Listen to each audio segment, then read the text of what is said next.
Yon! Hello guys! Good morning, good morning! Ako po ay magde-daily vlog na.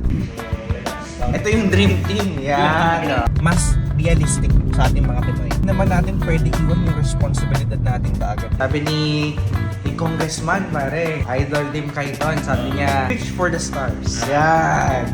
Para kung hindi man, mag-land sa...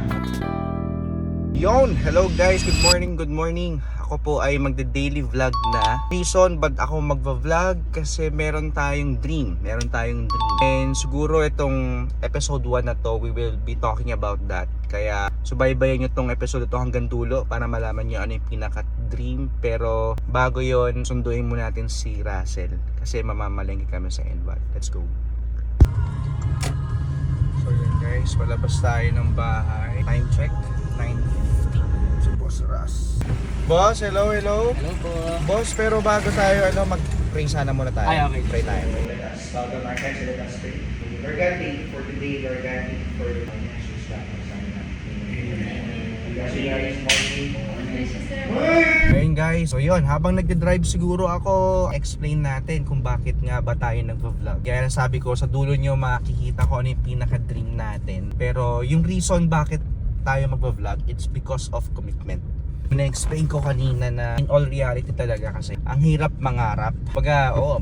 Ako, dreamer talaga ako eh. Pero ang laki ng pangarap, sobrang laki ng pangarap, nakikita mo siyang imposible.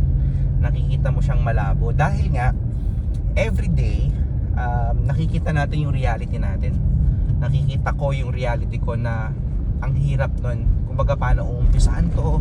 Parang when it comes sa finances, sa connection, parang imposible naman.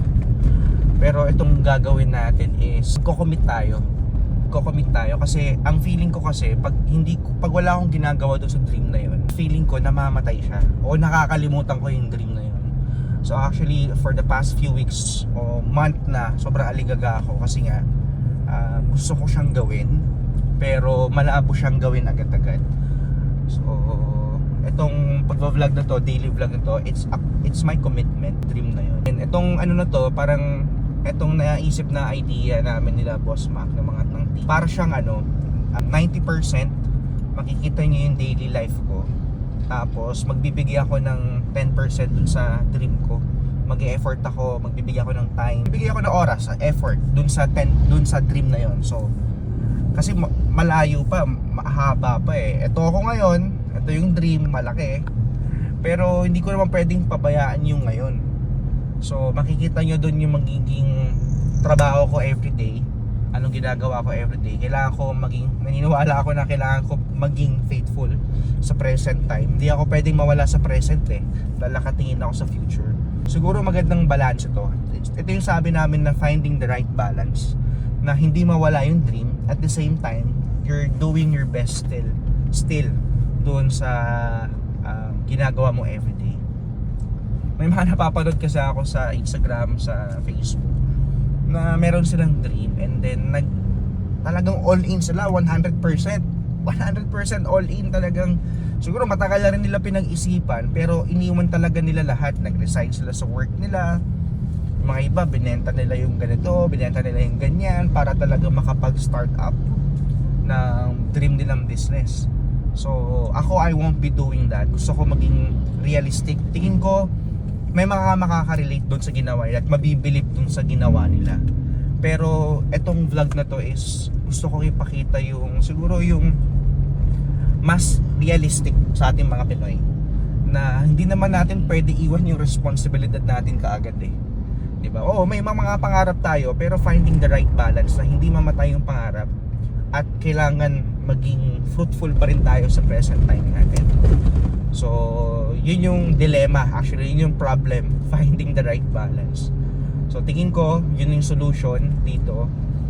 Itong pag-vlog dito, it will be a great help for me. And sana subaybayan nyo to. Kasi makikita nyo lahat kung paano ako magtrabaho. Makikita nyo kung paano mag-build dun sa dream na yun. Pero for the meantime, it's gonna be 90% present, reality, 90% reality, then 10% sa dream. Yun.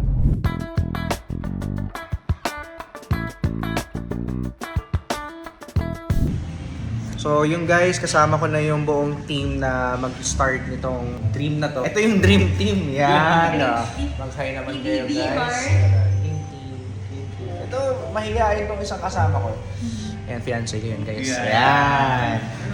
So, pinaka-dream, ito yung pinaka-iaantay nyo. Medyo after lunch na hapon na, no? Pero ito na yung sabi ko na, ano ba yung dream? Ano ba yung pinaka-dream natin dito?